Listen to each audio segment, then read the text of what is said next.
July in Grants Pass always smells of dry dust and warm tar. By midday, the sun sets on the roads, making them crisp like the crust of fresh bread. Warmth creeps under shirts, into pockets, into the cracks of doors. It is leisurely but insistent, like a conversation that goes on and on. On this day, Saturday, the city lived its usual rhythm. Round tables on cafe patios, bottles of lemonade, red plastic cups by children's pools in courtyards, indistinct music from open windows. Boxes of cherries stood on the sidewalk near the grocery store. Each cherry had two small, shiny dots, sun and more sun, as if the day were mirrored in itself. William Cartwright loved such days in a special way. Not because of the heat, but because of the certainty. In clear weather, everything becomes honest. The road leads where it promised. The shadows fall as they should. He was a man of roots, accustomed to maps, to markers, to the familiar aura of time that emerges if you listen to yourself at midday.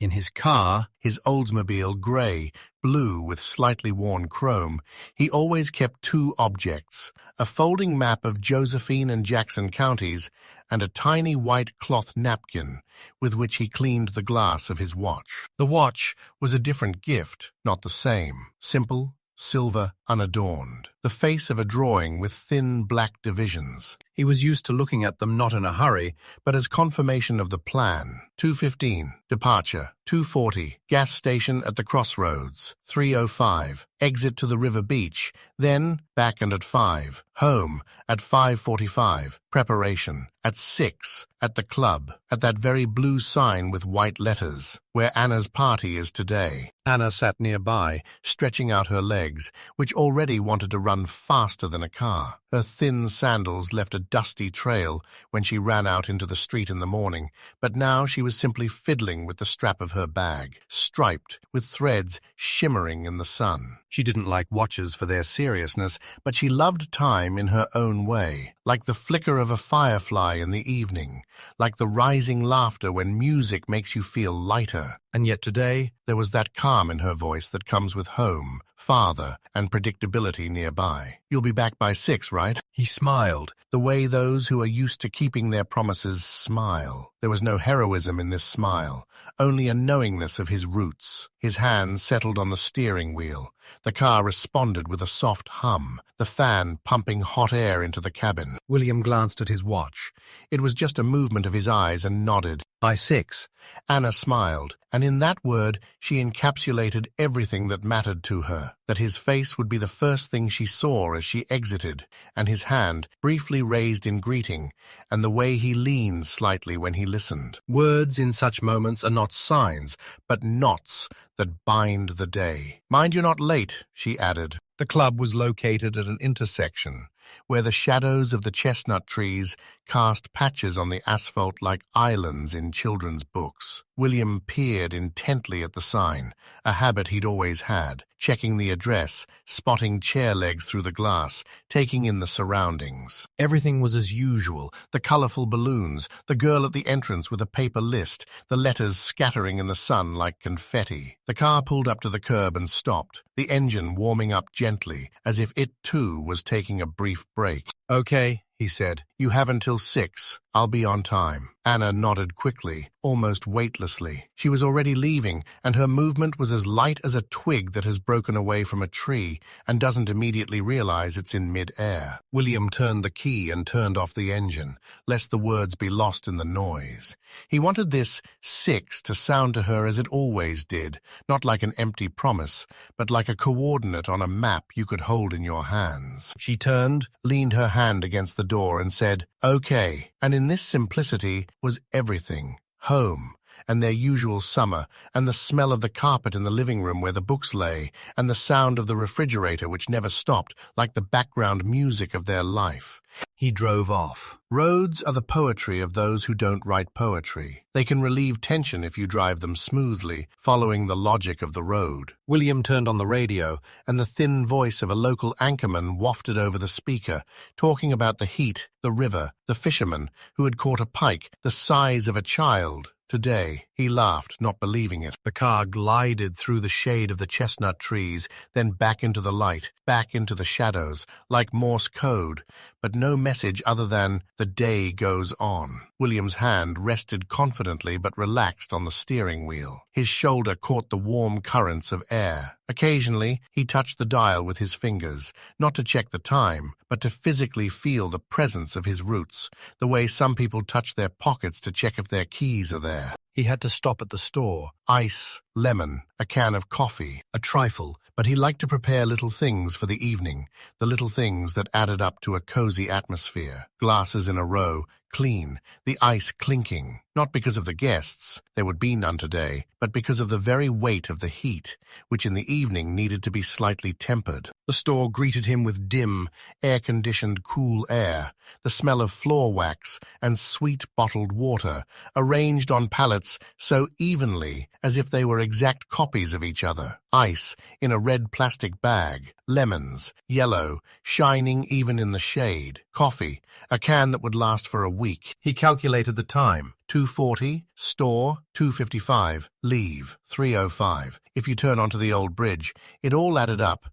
As he left, he glanced at his watch. The hand moved confidently, unwavering in its purpose. He remembered, not deliberately, as one might remember something essential, the gift that was still lying at home, in the dresser, a thin box wrapped in the same striped strap Anna liked. He and his wife had decided to give Anna and their father something they shared, a gift, the same but with different meanings, like two parts of the same thing. He smiled at this thought, not outwardly, but somewhere inside. It lit up the day, like a lamp in a pantry when you open it and see everything in order. The old bridge wasn't the shortest route, but William loved it for the view of the river. On days like these, the water pretends to be lazy, though in reality it's busy with difficult work, bearing its load, hugging the banks, listening to the jackdaws. He turned, as he does without thinking, what's habitual. Halfway across the bridge, its center always recognizable by the gentle tremor of the railing when a car passes, he turned off the radio. He wanted to listen to the sounds of the days, the occasional distant motors, the chirping, the warmth rustling the leaves. He paused for a moment, not quite stopped, just slowed to feel. The clock, 3:07. He turned his head. The long shadow of a tree floated on the water, cut off, as if a piece had been bitten off. There was a subtle oddity in this image, thin as a seam. One might miss it if you weren't looking. He noticed, habit, and didn't pay attention. A shadow is a shadow. Next came a stop at the beach, where acquaintances sometimes sunbathed on weekends. He stood there, exchanged brief greetings, and said he had business.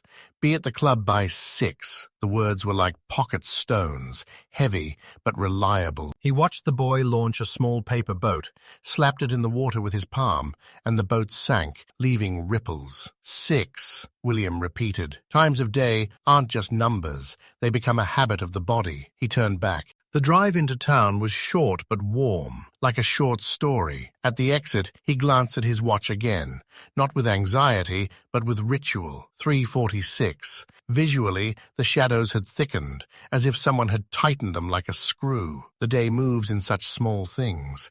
He needed to deliver one thing. A spare part for the house next door. Ron had asked for a cable. The cable was in the trunk, neatly coiled. He pulled up to a house where a dog stood on the porch, black and lazy, with that lazy gaze with which it measures other people's cars. There was no one. A note on the door. Leave at the door. He left it. There is a respect for time in such requests. Leave means don't be late. He didn't. A small detour brought him to the road where the processing plant had once stood. Since it had closed, people rarely drove past it. Dust had forgotten its eternal obligation here. It simply lay. Empty bottles lay on the side of the road, their transparency now opaque in the sun. William slowed down, not because of the bottles, but because of his own curiosity about the objects that had survived. He loved witnesses, things that, unable to speak, still tell a story. He turned off the engine and looked at the plant, at its closed gates, where the shadow of an iron beam lay across the concrete like a smooth cheekbone. A white car sped past in the distance, a single sound, then silence. And on the ground, just behind his bumper, he noticed a thin silver strip, a twig, as if from a broken antenna probe. A coincidence. He didn't get out. He grabbed the steering wheel tighter, started the engine again and drove off, because his day was by 6, and everything else was background. By 5 minutes to 5, he was already climbing the familiar rise where the road makes a brief gesture, a right turn, almost like a wink. The watch on his wrist was smooth. The hand seemed to know it was being watched, but its thoughts remained unchanged. William thought for a second about what it was like to be time, moving and not knowing for whom, but moving anyway. He smiled at this strange, almost childish thought, and it amused him. 3 minutes from home, he went into the kitchen, put the ice pack in the freezer, the lemons on the table, the coffee next to it, and automatically aligned the can so that the label was the face. Rituals that make a house a home. He poured himself a glass of water. The water was warm from the pipe, but still pleasant. In the hallway, the one where the box lay, he stopped, placed his palm on the wooden surface of the dresser, and gazed into emptiness for a second.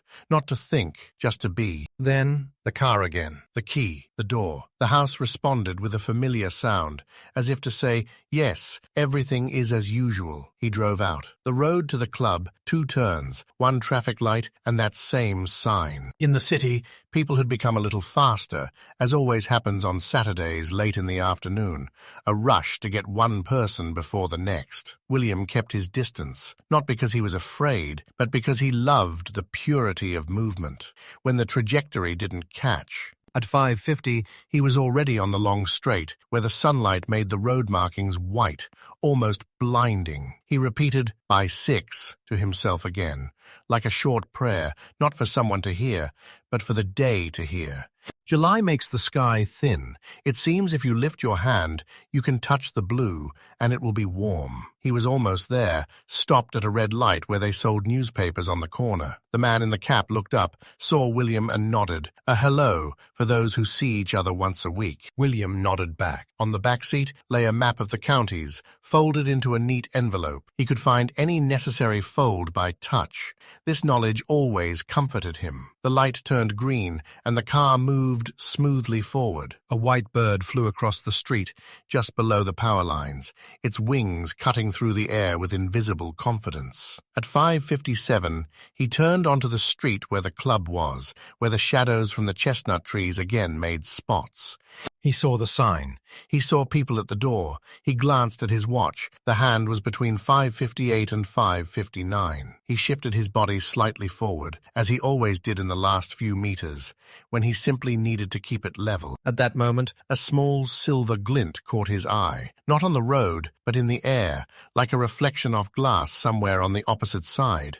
A trifle that pricks the eye but doesn't linger. He didn't give it any significance. He gave it a by 6, and when he stopped at the curb, he first turned off the engine and only then, bending down, looked into the glove compartment. There was a watchcloth there. He carefully adjusted it, as if emphasizing that the day was holding on. He raised his head, ready to see Anna, ready to raise his hand the way he always did, not to wave but to briefly indicate, "I'm here," and his voice was already in his chest, almost ready to pronounce her name. July was all around him, like a huge, soft background, where everything sounded clearer than in winter. He smiled slightly. He looked at his watch. He saw 5:59. He looked at the club door.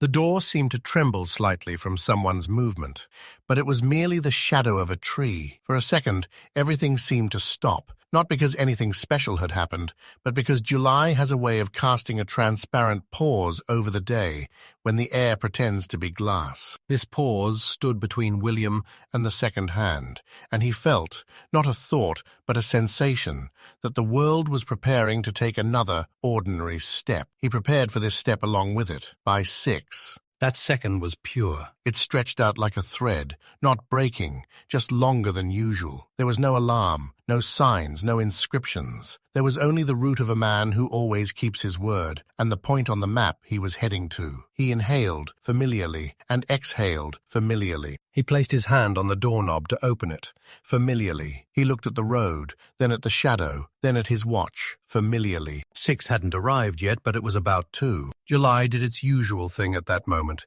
It combined light, shadow, glass, metal, the people at the entrance, the exhalation of the car, the smell of lemons from the bag in the back seat, all into a single image that would be remembered not for the events, but for how clear the now was. William was in this now, completely, like a person who knows where he is and why. And Anna was in this now, not yet out, but within it, like a point on a map that one's gaze is already set on. It was almost 6. At that moment, the day needed nothing more than to continue, and it did, as always, only slightly differently than we were used to thinking. But that's later. For now, July, a shadow, a sign, and a father who keeps his word. The morning in Grants Pass began with fog. It wasn't thick, like in coastal towns, but it lay like a thin veil over the road, obscuring lane markings and turning every headlight into a blur. The Saturday noise hadn't yet awakened. Occasional trucks, a few early morning cars, and birds calling to each other in the treetops, as if checking to make sure everything was in place. At the turn-off to the old highway, an Oldsmobile was parked. Grey, blue, with chrome trim that seemed matte in the fog. The car looked as if it had been parked deliberately. Right on the shoulder, wheels aligned, doors closed. Not an accident, not a rush, a precision that was strange in itself. The first to notice it was a farmer driving to market. He slowed down and looked. The car was empty, the windows rolled up. The car didn't look abandoned, but there were no signs of life inside either. He drove on, but returned an hour later and saw the same thing. Then he called the police. When the patrol arrived, the sun was already breaking through the fog. The officers got out and walked around the car. The doors were locked. Inside was a wallet on the passenger seat, driver's license, and a couple of grocery receipts. The clock on the dashboard read 6:07 p.m. The hands were frozen, as if time had decided to stand still right there. The officer tapped the glass and peered inside. There were no signs of a struggle, no items thrown away in a hurry. It looked as if the driver had simply gotten out and walked away. But where to? They opened the door. The interior smelled of gasoline and dust, the way cars always do when left overnight. On the back seat was a bag of lemons and a can of coffee. In the glove compartment was a folded map of the districts. Everything was in place. Only the driver was missing. They checked the trunk. The cable was there, neatly coiled. No signs of dirt, blood, or struggle. Everything was clean, too clean. By midday, several people from the city had gathered at the scene. Someone recognized the car immediately. That's William Cartwright's. People exchanged glances, but no one could say where he was. He had last been seen the previous evening, dropping off his daughter at the club. Rumors began to circulate right on the side of the road. Some said he might have left with someone. Laders said he'd been kidnapped. But the car stood too calmly, too perfectly still. It didn't look like part of a crime. It looked like a sign. The officers filed a report. The car was towed to the parking lot, but the feeling of emptiness remained on the road. The turn-off where it had been parked became a place people would later return to as they drove past. That evening, the daughter learned her father was gone. They told her cautiously, but the words still felt like a blow. The car was found. He's gone. She didn't immediately understand what that meant. A car is always an extension of a person. If it's there, then he should be there too. But he wasn't there. From that moment on, the city began to live with a new shadow. Disappearance became not an event, but a state of being. And it all began with that car on the side of the road, with its closed doors and the clock hands frozen at 6:07 p.m. The morning after the car was found began with people cautiously moving toward the same spot. In a small town, disappearances aren't just a family disaster. They permeate conversations, their gait, their routines. It seemed as if even the fog, lying like a thin veil over the roads, knew it was no longer possible to simply drive and not think. People flocked to the police station as if to a gathering point. Pickup trucks, old sedans, SUVs with dusty sides, dogs on leashes, thermoses, maps, flashlights, ropes, backpacks folded neatly as if they too understood that order here wasn't a formality but a necessity. No one spoke loudly. The words that usually ring out here in the morning. How are you doing? Is it going to be hot? Did you see her yesterday? Disappeared of their own accord, leaving only short phrases. Where did you say we were supposed to go? Which side should we enter? What time are we going? The officers laid out a map of the district right on the hood of their patrol car. A red marker left neat squares, woodlands, ravines, country roads, the shore, where the water in July becomes lazy, though it works even harder than in winter. The men leaned over, peering at the lines, each of them reading on the paper not just topography, but a task. Pass, do not miss, return. The words chain, distance, signal sounded like a command to the last simplicity. Feet in step, eyes on the search, mind in order. Someone brought a bright orange vest, someone an old helmet, someone a whistle that was never used. The dogs tugged on their leashes, ready for work, and their breath in the morning air was thick like a promise. Someone recalled that 3 years ago they had searched for an elderly man who had gotten lost at midday, right outside his home, and found him in a ravine 2 days later, alive, tired, with scratches on his arms and happy eyes. This memory softened the surface of the map for a moment, a glimmer of hope, not loud but firm. The girl in the light shirt, that same Anna, stood to the side next to her mother, silent, looking at the red squares, and it seemed, even then, learning to see more in the paper than just paper. Her gaze was neither childish nor adult. It was focused, like the gaze of someone trying to find their place in a foreign landscape. The volunteers dispersed into sections, adhering to the rules of the chain search. The forest welcomed them without resistance. The scent of warm pine needles and dust, the sounds of cicadas, the occasional bird calls, the insinuating rustle underfoot that immediately became a common rhythm. There was no coolness in the shade of the pines. It was only dim. The heat hung heavy in the air, and every word became heavy, as if it had to be conveyed rather than spoken. The men moved carefully, as if the trees would remember every false touch. The sides of the dirt roads were strewn with dry grass.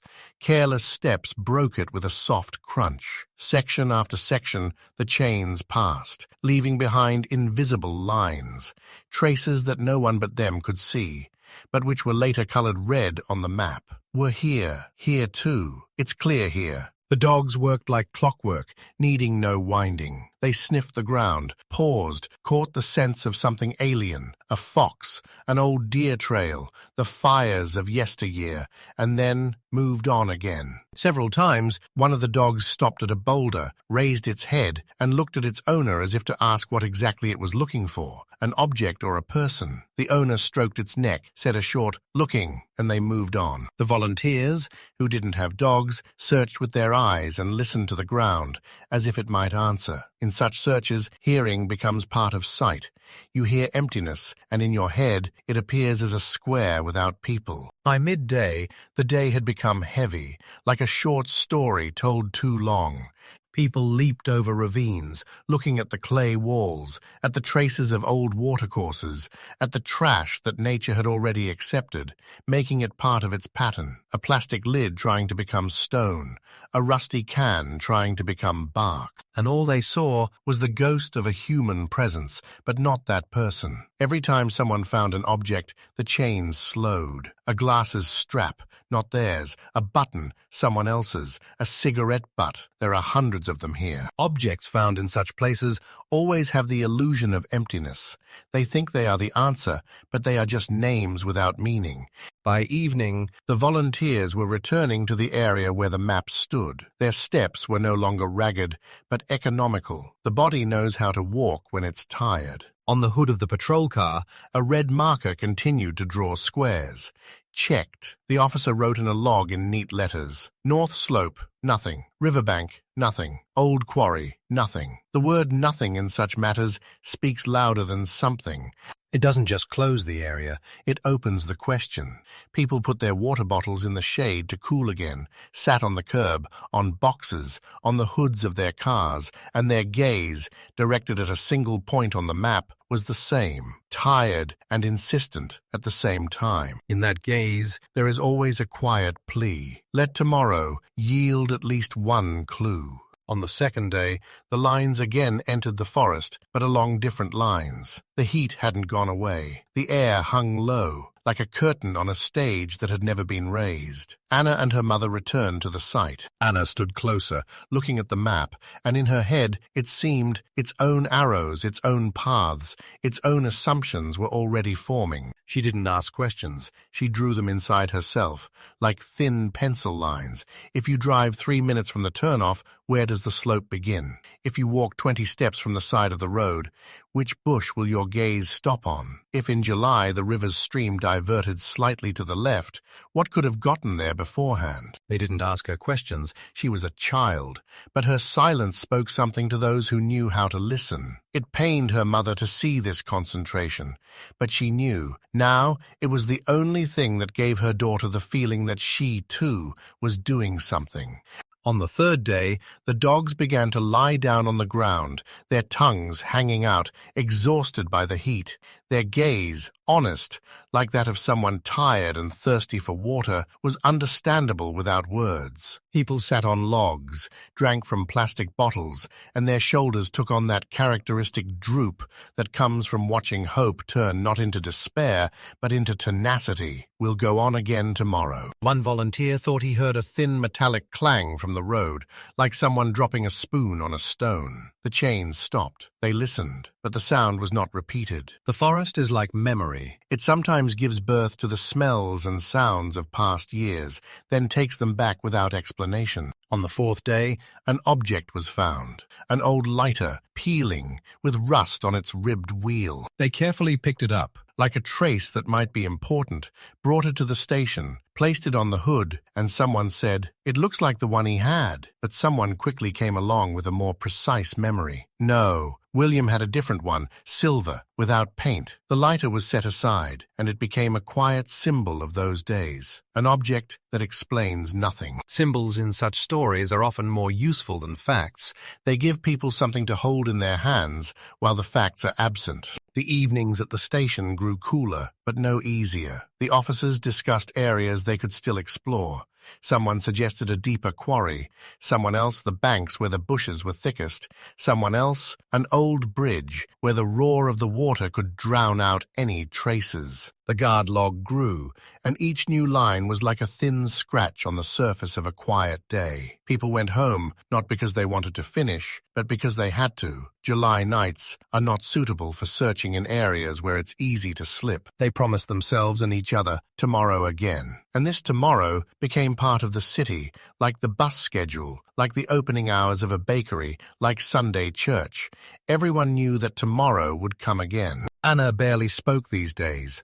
Her world had shifted, but it hadn't fallen apart. She'd come to the station, look at the map, look at the people, and her gaze would sometimes linger on an object that could be a footprint, as if she were trying to connect it to the lines on the paper. One of the women gave her a notebook so she could draw, to distract herself. She took it, but on the first page, instead of drawing, she wrote just 2 numbers. 1807. That same dashboard with its frozen hands became for her like a dot to which a thread was tied. In the notebook, she would then, with a thin pen, draw a straight line from the club to the turnoff where the car was found, and make discrete marks in the grass, a bush here, a rock there, gaps where there was no shadow during the day. This helped her grasp the depth in her hands. A week later, the search was called off. Not because they'd decided to give up, but because the forest isn't a desert. It doesn't give up unless you take it from it. The officers said they'd continue to explore options, that volunteers would be reconvened at the first new report, that the maps would remain in place, that the journal would remain open. People nodded, and their nods weren't assent, but promises. We'll come. The city returned to its rhythm.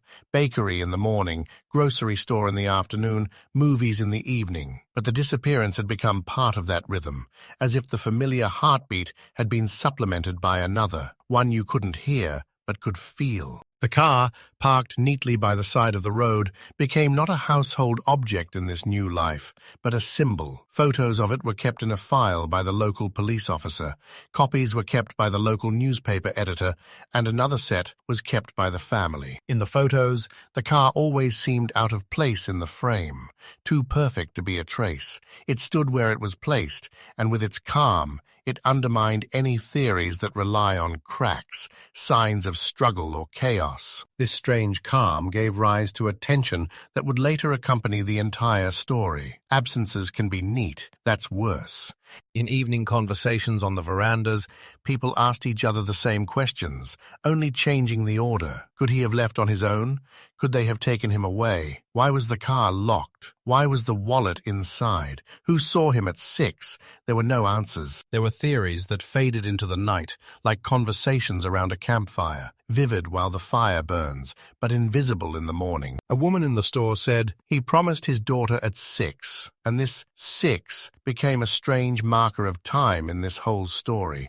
It seemed to keep ticking, even though the clock on the dashboard had stopped." Anna looked at the notebook, the map, the red squares, and seemed to already understand, not with words, but with an inner knowing, that the forest doesn't always answer the question, where? Sometimes it answers another, how? Her lines became more precise. She noted where streams might change course during the hot season, where the roots of old trees lifted the earth so that an object that fell there could linger for years, where every summer the wind blew from the south at the same time, and this tugging current could lead light objects where no one was looking. She didn't know that 2 decades later she would find a watch in the roots. For now it was simply a desire to understand how objects move when a person disappears in daylight. At the end of the long summer of searching, which turned out to be short, just a week, but stretched out in memory for years, the city accepted the first hard truth. Absence can live in daylight and go unnoticed. The map, shaded in red squares, now lay in the officer's closet, carefully folded like a cloth used to hide a fragile object. Dark fingerprints remained in the margins. Someone had held it too tightly. The journal retained lines no one needed to read, but which were needed to remember. We searched. The people dispersed.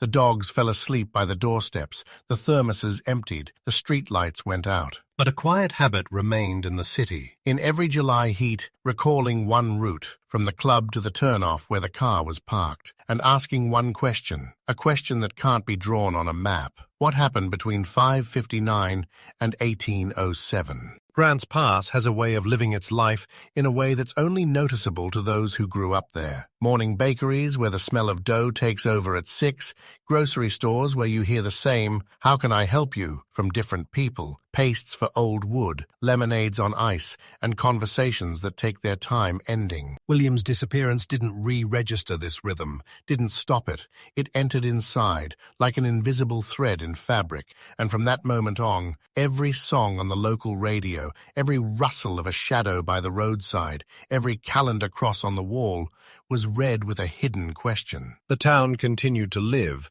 but a voice appeared in its life that didn't speak but asked. The first thing that changed was the windows. Notices printed on the windows of shops and cafes appeared, printed on a printer on Merlin Road. Missing, William Cartwright. Last seen. Below the police station phone number, below the dates and the scribbled lines of a frame, already held in place by tape at the edges. In the morning, they looked like official uniforms. By evening, the edges had begun to curl slightly, and circles of steam appeared on the white margins, from the breath of those who came close to read them again. The paper, wedged between the glass and the tape, became that very object that was neither a thing nor an intrigue, but a place for the eyes. People would gaze at it before going inside for bread, and something imperceptible would happen in their shoulders, a movement that indicated that memory was not a formality. The county newspaper published an issue with the big headline, "Small newspapers do when something unspeakable happens in town. William Cartwright Missing. The subheading was the usual: date, place, brief summary. In the black and white photograph, the car by the side of the road looked pearlescent, as if someone had poured milk on it in the summer. These colors, grey, white, slanted shadows, became a symbol of fact, not feeling. The editor, a soft-spoken man, placed a couple more sheets on the grocery counter so that those who don't take every copy would still get this one. Someone pinned the article to the corkboard outside the barber shop, where boat for sale notices and lost cat notices used to hang. The old thumbtacks dug deep into the paper, as if they were trying to hold everything at once, not just the sheet, but also the unholdable. At first, the conversations were brief and careful, as one might expect conversations about a disappearance to be. Did you hear that? Did you see the headline? His car was found on the side of the road, as if they needed to agree on the words to avoid saying too much. That evening, on the verandas, people began to lay out their theories. Theories in small towns always sound the same.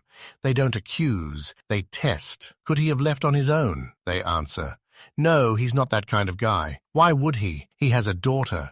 Could someone have taken him? Who? Where? No one argued. There are no arguments when a fact tries to become meaningful, but everyone understands. For now, it's just a fact. Everyday objects began to take on the role of symbols. At the Riverlight Cafe, glasses were placed on napkins, which now always contained a small printed message. We would be grateful for any information. It was printed in such a way that it seemed it had always been there, but no, yesterday it was gone. The woman behind the counter added change to the tip box, her hand occasionally lingering, as if hoping for a note at the bottom. Seen. No. There. Of course there wasn't. The box, like the glass, became an object of expectation. In the library, under glass by the reception desk, lay a county map, in the margin of which the librarian had written in a thin pen, "Last route." This signature wasn't evidence.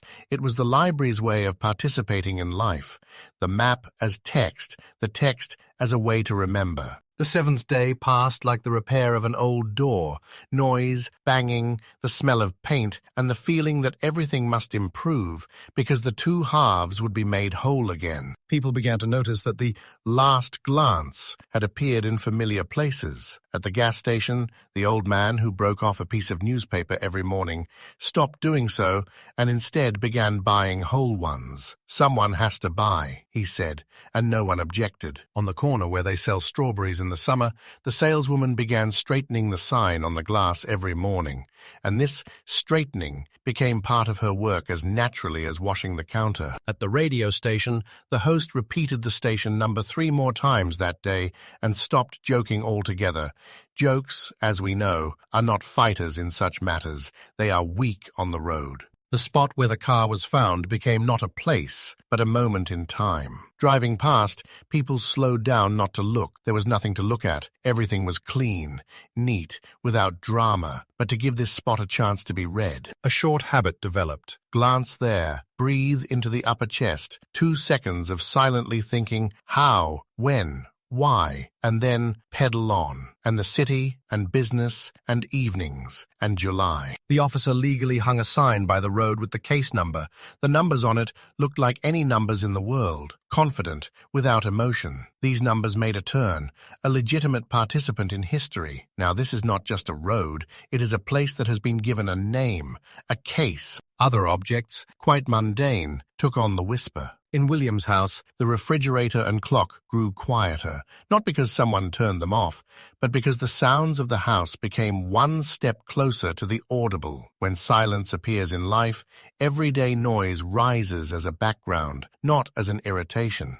Anna began to walk into this background as if into the hallway that led from her childhood room to the door, where light always stood next to her. The hands of the wall clock continued to tick. One day, she stopped in front of them, saw 6:07 p.m. on the dashboard in a folder and the minutes ticking on the wall surface, and in this difference, she said to herself, "Time hasn't stopped ticking here. It stopped ticking there." This there, not yet defined in space, gradually became her internal map, no one's but precise. Her mother began folding newspaper issues into a shoebox where she used to keep old letters. The box filled slowly, but it felt like it was being filled, not with papers, but with layers. One day, she taped the side of the box shut, and the sound, sticky, sharp, became to Anna like the click of a thought. On the kitchen table lay a letter, handwritten by Anna's schoolteacher, a request to let her know if she needed help. Next to it, a small card from church with a prayer for those who have lost. Objects, everything, moved closer to the family. They could almost physically feel the world trying to become a wordless understanding.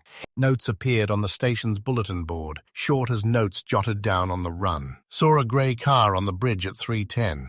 Walked along Livingstone Road and heard a sound like metal clicking on stone. Felt strange, shadows long, and that last one was written too. The officer plastered one wall with them, like a list of debts made from receipts, not because it was more efficient, but because the paper became audible. In their memoirs, had they written them, this board would have read like a canvas of urban anticipation. No one had figured out anything, but everyone felt compelled to contribute their minutes. The urban anticipation manifested itself in a special way on the road. Those driving on the old bridge began turning down the radio in the middle, right where the railings trembled slightly. Because many people were talking about it, I turned it off on the bridge. A general movement arose, a second of silence amidst the light.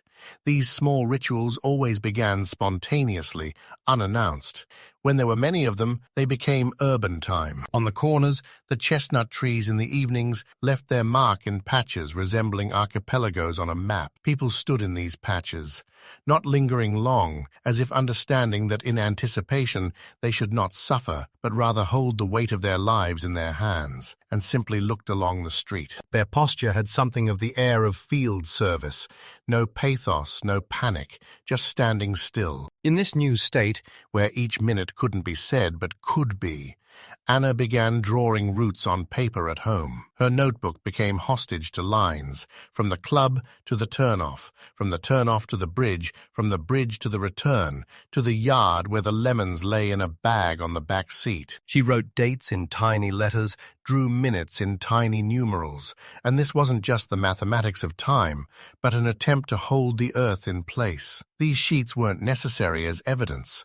They were necessary, like breathing. Her hand became more confident. A period appeared at the end of the page, not as a conclusion, but as a promise that the lines would continue. In some houses, they began leaving the hallway light on, as they do for late nights. At first for one night, then for a week. Then the gas lamp by the threshold became a special object that could not be turned off. Someone in town said, "We'll leave it on so he can be found." And this wasn't a suggestion about a route, but an affirmation of internal order. The door light, a suggestion of time that responded to people, not the clock on the dashboard, from which people now, oddly enough, kept their distance. A couple of neighbors placed a small tin lantern by the road sign, not for decoration, of course, but to provide a point in the twilight. On Saturdays, the church voices grew louder and the laughter around the barbecues quieter, not because people were choosing between adult sorrow and frivolous joy, but because July, filled with the emptiness surrounding one person,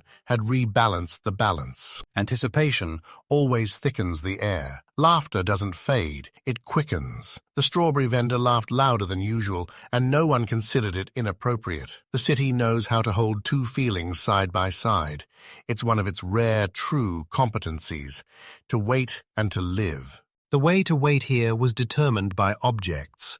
A jar marked "Search" appeared on the counter at River Light. It filled quickly, like a small lake in August after a rain. On the windows hung ribbons with the date of disappearance, thin and white, like bandages on fingers after a paper cut. On the corner of the barber shop stood a photograph of William and his daughter the year Anna gave him a watch, a different gift, not the same but with the same meaning. With love, Anna. The photograph became a mirror. Everyone getting a haircut or simply passing by paused, and for a second their own face became a stranger. That's the special magic of group photos. Waiting in the city wasn't theatrical. It didn't demand weeping women on the streets. It asked for silence, where none had previously existed. In this silence, every sound acquired weight. The click of a streetlight going out, the whistling of bushes in the evening, the closing of a drugstore door, the sound of the number they were waiting for, and the fact that it didn't ring. The collection of sounds became a wordless chronicle. Markers began to appear in this chronicle. Yesterday it was quieter. Today I heard longer. Markers, as happens in real memory, weren't written down. They stood on the margins of life, like the sticky traces of tape used to attach a notice to glass, and if you try to tear it off, a piece will inevitably remain, a reminder to press it tighter. The city couldn't name the why, but it knew how to support the how to live, how to wake up, how to hold a map on the table, how to talk to a girl whose father had disappeared. Anna and I, they said every day. Her mother tried not to transfer the burden to words. Words break quickly. She transferred it to an order. In the morning, the market. In the afternoon, the plot. In the evening, the light in the hallway. At night, silence.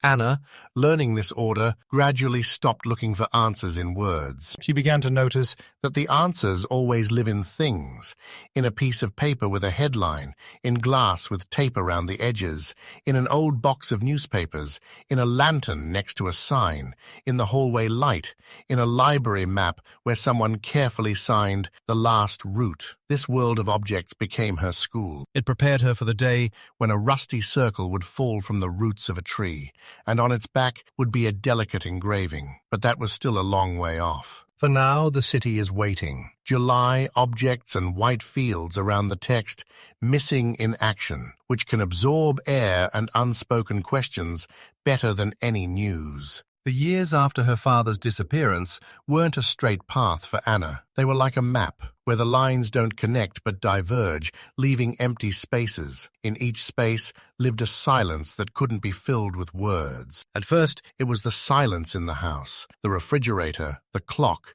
her mother's footsteps, then the silence in conversations, when her father's name was spoken less often than desired, and more often than could be tolerated. Anna grew up, and her maturation wasn't separate from this emptiness, but intertwined with it. At school, she'd sit by the window and gaze at the trees changing color with the seasons, and in these changes she saw not only beauty, but also order. Leaves fall, roots remain. In the spring, everything returns. She learned to look for patterns where others saw randomness. Teachers said she had an analytical mind, but Anna herself knew. It wasn't intelligence, it was habit. A habit of looking at the world the way she looked at a search map, where squares were colored red, and each new square spoke not of a find, but of a void. Over the years, she stopped expecting adults to give her answers. The questions she'd asked as a child: why was the car locked? Why was my wallet left inside? Why did the clock stop at exactly 6:07 p.m.? Gradually became her own internal roots. She didn't wait for anyone to explain things. She learned to explain them to herself. Her mother tried to protect her from heaviness, but it still crept into the house. In the evenings, when they sat down to dinner, there was always one empty spot on the table. No one said it was for him, but they both knew. Sometimes her mother placed a glass of water there, sometimes nothing. Anna looked at that empty spot and understood. Absence can be as tangible as presence. As a teenager, she began going into the forest alone. At first, her mother protested, but then she relented. Anna took a notebook and pencil with her, taking notes on how the stream's course changed after rain, how tree roots lifted the earth, how the wind from the south carried scents. She didn't call it searching, but she knew that everything she did was connected to what had happened. She wasn't looking for a father, but for understanding. At school, her classmates talked about the future, who would go where, who would become what. Anna answered briefly, "I'll stay here." She wasn't drawn to big cities. She was drawn to the forest, to maps, to lines that could be read. She chose the profession of forest inspector not because it was convenient, but because it was honest. The forest was her interlocutor, her archive, her way of communicating with the past. Over the years, her notebooks grew thicker. They contained not only routes and lines, but also small sketches of objects: a rusty nail found near an old bridge, a piece of glass polished by water, a piece of wood with a wire stuck in it. Each object was a witness to her. She learned to read them the same way others read books. Sometimes in the evenings, she'd pull old newspapers out of the box, bearing headlines about the disappearance. The paper had yellowed, but the words remained as sharp as ever. She'd run her finger along the lines and think, this isn't history. This is part of my life. The newspapers were her reminder that the city remembered too. Mother was aging faster than she'd liked. Her eyes were showing weariness, but she clung to order, morning coffee, evening light in the hallway, neatly folded letters. Anna understood. This order was their way of surviving. She adopted it, but added her own touches, maps, notebooks, routes. By the age of 20, Anna knew the forest better than many men who had lived there their entire lives. She could tell where the water was deepest in July, where the wind shifted in August, where the leaves lay thickest in September. She knew that objects could be preserved in the ground for decades and that one day they might emerge. She didn't know this would happen, that 21 years later, tourists would find a rusty watch in the roots of a fallen tree. But she'd been preparing herself for this her entire life. Her growth wasn't just the maturation of a girl into a woman. It was the growth of a witness, learning to read the world like a map, where every line leads to one question. Where is he? And there was no despair in this question. There was persistence, the same one with which, as a child, she looked at the search map, filled with red squares, the same one with which she now looked at the forest, the streams, the tree roots. She knew one day the forest would answer. The Oregon summer of 2004 was as dry and dusty as it had been 21 years earlier. Only for Anna, it was no longer a time of carefree parties and school holidays. She had long since become a grown woman, a forest ranger, someone who knew how the earth changed after rain, how tree roots lifted the soil, how streams changed their courses. For her, the forest was more than just a place of work. It was a conversational partner, an archive, a witness. She knew how to read it the way others read books. On that July day, hikers from a neighboring state were walking along a trail rarely featured in guidebooks. The forest there was dense, with fallen trees and roots jutting from the ground like sinews. After a recent storm, one of the old trees had collapsed, exposing the earth and its root system. The hikers stopped to photograph the strangely shaped roots and noticed something metallic in the tangle of earth and wood. At first, they thought it was a can lid or a piece of rusty tool, but after brushing the dirt off, they saw the round case of a watch. The watch was rusty. The hands had stopped long ago, and the crystal was cracked. But on the back, beneath a layer of dirt, an engraving was visible. The tourists didn't think much of it, but they took the find to the nearest police station anyway. The officer who accepted the item mechanically wiped it with a rag and read, "With love, Anna, 1983. These words struck the city like a bolt from the blue. The newspaper once again came out with a bold headline, "William Cartwright's Watch Found." People who had grown accustomed to the shadow of disappearance suddenly felt the past return to their present.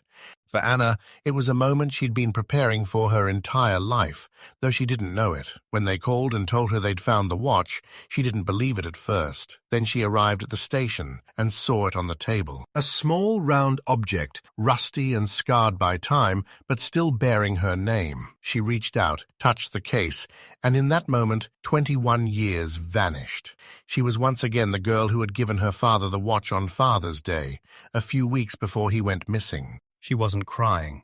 There wasn't grief in her gaze, but concentration. She understood. This wasn't an answer. This was evidence. The watch didn't explain what had happened.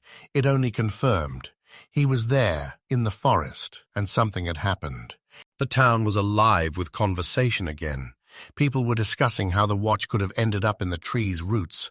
Some said it could have been carried away by the stream, others that it had fallen out during a struggle, still others that someone had deliberately left it there. But for Anna, this wasn't a reason to speculate. For her, it was a sign that her path was the right one. All those years spent in the forest, with maps and notebooks, had been preparation for this moment. She took the watch home. She held it in her hands for a long time, examining every scratch, every crack. The engraving was barely discernible, but she knew it by heart.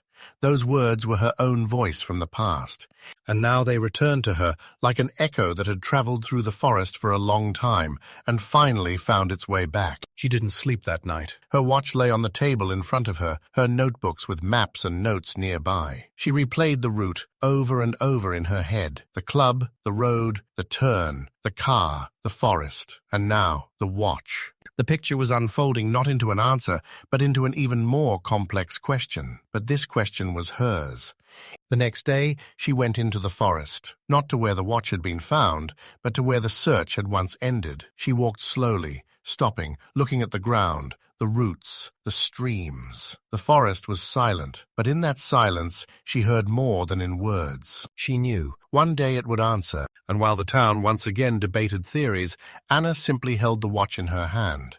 A small object that had survived 21 years, an object that had become the only connection between father and daughter, an object that was now not just a thing, but a witness. When William's watch was first displayed to the public, it wasn't at the police station or Anna's house. It was placed in a small display case in the town museum, the same one that usually displayed old photographs of gold miners, mineral collections, and school projects about early settlers. The display case stood in the corner of the room, softly lit, and within it lay a small object that suddenly became more important than all the exhibits combined. The clock was placed on a dark blue cloth to make the rust and cracks even more visible. The glass had cracked, the hands had stopped, but the engraving on the back was still legible. With love, Anna, 1983. These words, once written in a child's hand for a custom order in a jewelry workshop, have now become part of the city's history. People came to the museum not for the minerals or the photographs. They came for the clock. They stood before the display case, silent, sometimes whispering. Someone would say, "I remember how his car was found on the side of the road." Someone else would say, "I was a child then, but I remember how my mother cried." The clock became a point through which everyone could recall where they were on that July day in 1983. For Anna, it was a challenge. For the first time, she saw the watch not as a personal object, but as an exhibit. The display case separated her from it with glass, and this glass was a symbol. Now her memory belonged not only to her, but to the city as well. She stood before the display case, looking at the engraving, and felt the past becoming public. She didn't object. She understood. Their father's disappearance had long since ceased to be just a family tragedy. It had become part of the city's memory, part of what united people. But still, a quiet jealousy lingered within her. This watch was her gift, words written in her hand, her memory, and now it lay under the lamplight for all to see. Mother didn't go to the museum. She said, "I don't want to see his things behind glass." It was too much for her. She preferred to keep memories at home, in a box of newspapers, in the light of the hallway, in the silence of the evenings. Anna, however, went. She needed to see. She stood by the display case for a long time.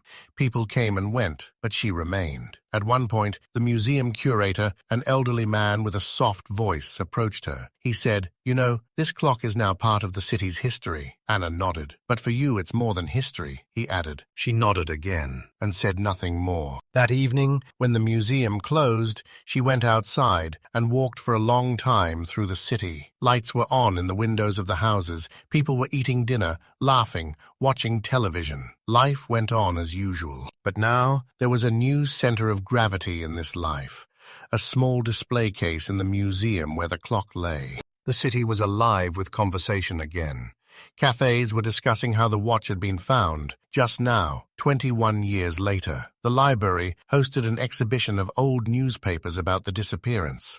A radio host dedicated an entire program to memories of that summer. People called, telling stories of where they'd been, what they'd done, how they'd learned of the loss. Memories were returning not only to Anna, but to the entire city. It was a strange feeling for Anna. On the one hand, she was glad her father hadn't been forgotten. On the other, she realized he no longer belonged solely to her. His story had become a shared one. His watch had become a symbol. She returned home late. Her notebooks, maps, and notes lay on the table. She opened one and drew a display case.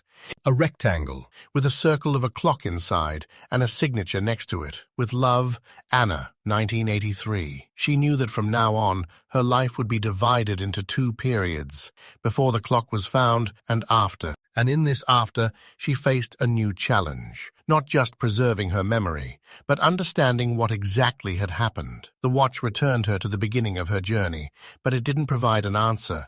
It only reminded her the story isn't over yet. Anna grew accustomed to the forest, the way others become accustomed to a home. For her, every path wasn't just a road, but a decipherable line. After her father's watch ended up in a museum display case, she couldn't shake the thought. How exactly did it end up in the tree's roots? The forest doesn't throw things away at random. It preserves them, rearranges them, hides them, and then returns them. And if the watch returned, that meant there was a logic to the path. She pulled out her old notebooks again. The pages contained dozens of maps drawn by her hand. Streams, ravines, windfalls, places where the earth crumbles after rain. She knew that to understand, one must not look for a person, but trace the route of an object. A watch is not just an object. It is a witness who has walked a path, and that path can be reconstructed. That evening, she laid out the maps on the table. One of them marked the spot where the hikers had found the watch. She drew a line from that spot to the turnoff where the car had once been. That the line was uneven, breaking at ravines and heading towards streams. But there was meaning in this unevenness. She knew. Water could carry the watch down the slope. Wind could push it along with the leaves. Roots could hold it for decades until the tree fell. The next day, she went into the forest. She took a notebook, pencil, and compass with her. She walked slowly, stopping at each stream to watch the water flow. In July, it was shallow, but still stubborn. Anna crouched down, scooped up some water with her palm, and felt the coolness. The water carried sand, small branches, and leaves. She imagined how the watch might move with this current. The small metal case, heavy but not so heavy that it would immediately sink. It could get stuck in roots, linger in a hole, or lie there for years until the next rain pushed it further. She made notes. The stream flows south. During the rainy season, the water level is higher. Items may be carried. Beyond was a ravine. The earth had crumbled, revealing rocks. Anna crouched down and ran her hand over the clay. She knew that if a watch had fallen here, it could have sunk deeper and then risen to the surface again. The forest works slowly, but it always returns. That evening, she returned home tired but focused. New lines and arrows appeared on the map. She felt herself approaching understanding.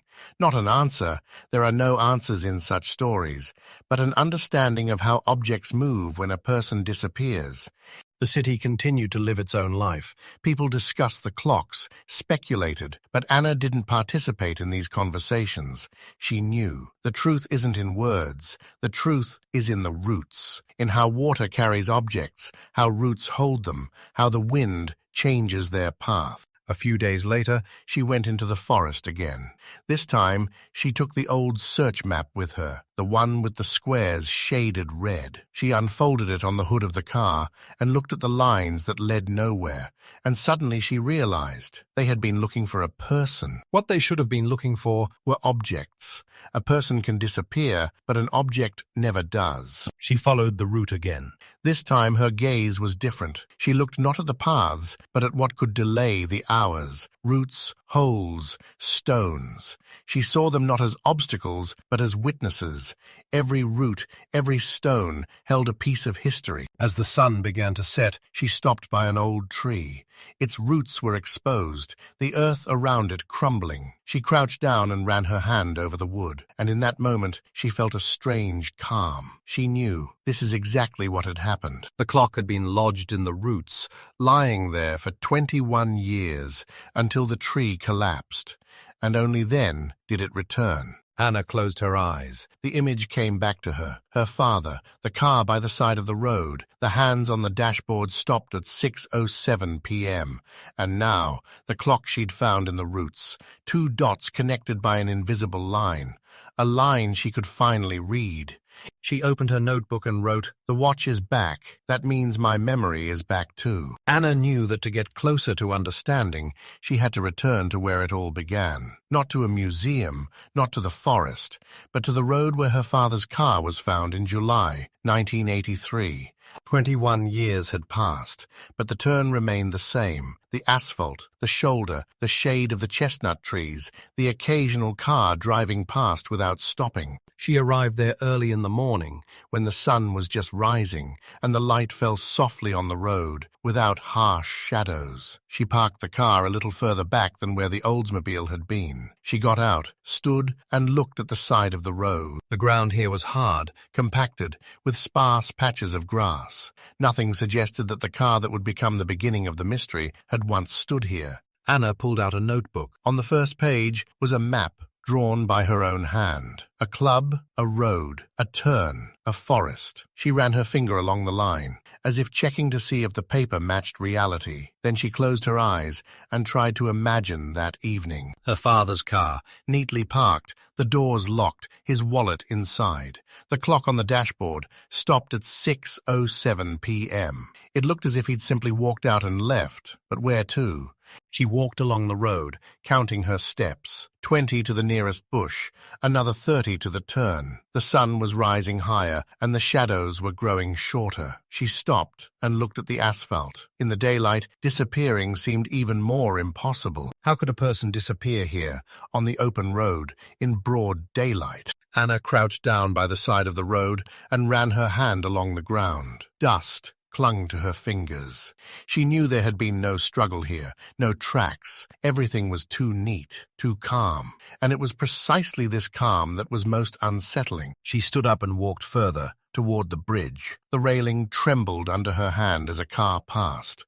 The water below sparkled, lazily flowing. She stopped halfway across and turned off the radio in her car, as many in the city did. The silence was thick, like a church. In that silence, she tried to hear what had been missed back then, but all she heard was water and wind. Returning to the turnoff, she glanced at the side of the road again. In the daylight, the place looked ordinary, but that was precisely what was terrifying. The disappearance had happened not in a dark alley, not in a dense forest, but here, on the road, where every step was visible.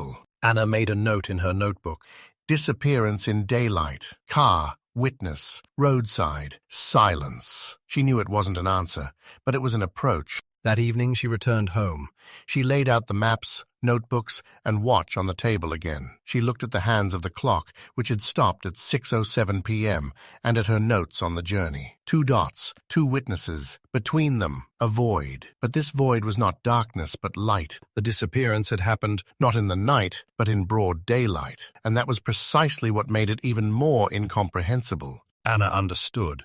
The truth wasn't in what happened at night. The truth was in what happened in daylight. The museum where the clock lay under glass was always quiet. Even when people gathered in the room, their voices were muffled, as if the walls themselves were begging to whisper. The light fell softly, highlighting the small, round case, rusty and scarred by time. The hands had stopped forever, but in this very stillness there was something more than movement. Anna came here often, sometimes in the morning when the hall was empty and she could stand alone in front of the display case. Sometimes in the evening when other people stopped nearby and she heard their brief comments. Remember how they looked for it? I was a child then. It's strange that they only found a watch. These words weren't answers, but they were part of her memory. The city spoke to her through strangers' voices. She stood and looked at the engraving. With love, Anna, 1983. These words were her own voice from the past, the voice of a 12-year-old girl who didn't yet know that her gift would become the only evidence. Now this voice sounded from the display case, and everyone could read it. Sometimes it seemed to her as if the watch were breathing. Not literally, of course, but the way an object breathes when it holds too much time. They lay motionless, but a silence thickened around them, and this silence was alive. It didn't oppress, didn't frighten. It simply existed. like air that can't be seen but can be felt. Anna understood. There would be no answers. The forest wouldn't tell what happened. The road wouldn't tell where he went. The car by the side of the road would remain a silent witness. But the watch, it had returned, and there was something important in that return. Not an explanation, But a connection. she recalled how, as a child, She'd drawn lines in her notebook, connecting the club, the road, the turn, and the forest. Now another point had been added to those lines, a museum display case. The map of her life unfolded, not as a route, but as a pattern. And at the center of this pattern was a clock. The mother never came to the museum. For her, the memory remained at home, in a box of newspapers, in the light of the hallway, in the silence of the evenings. Anna didn't argue. Everyone chooses their own way to preserve things. For her, it was important to see the clock here, under glass, among other people, because now it wasn't just her story. It was the story of the city. Sometimes she'd sit on a bench by the window and watch the school children file into the room. They'd approach the display case and read the plaque, found in 2004, belonged to William Cartwright. To them, it was just history, a mystery from the past. But to her, it was the present. she'd look at their faces and think. You don't know what it's like to wait 21 years. In the evening, when she returned home, she turned on the light in the hallway. This light was their family ritual, their way of saying, "We are waiting." Now it burned not only for her father, but also for herself. The light was a reminder that memory never fades. The watch lay in a museum, but its silence lived on in her home. She sat at the table, opened a notebook, and wrote short sentences. The watch has returned. Memory has returned. No answers. These notes were not a report, but a breath. She knew the story was not finished, but it shouldn't be. Sometimes she dreamed that the hands were moving again, that they moved slowly but surely, and showed not time, but the path. She would wake up and realize it was just a dream, but this dream contained something that was missing in reality: movement. The city gradually grew accustomed to the storefront. People stopped coming every day, but the clock remained its center. It became part of the city's memory, like the bridge, like the river, like old photographs. And in this memory, Anna felt not alone. She knew her father had vanished in daylight, and that was precisely why his absence was so painful. But the watch had returned, and that wasn't an explanation, but a sign that memory is stronger than emptiness. In the silence of the museum, in the light of the hallway, in the lines of her notebooks, history lived on, not as a tragedy, not as a mystery, but as a connection between past and present, between father and daughter, between a person and a city. And in this regard, no words were needed, hours were enough, and silence.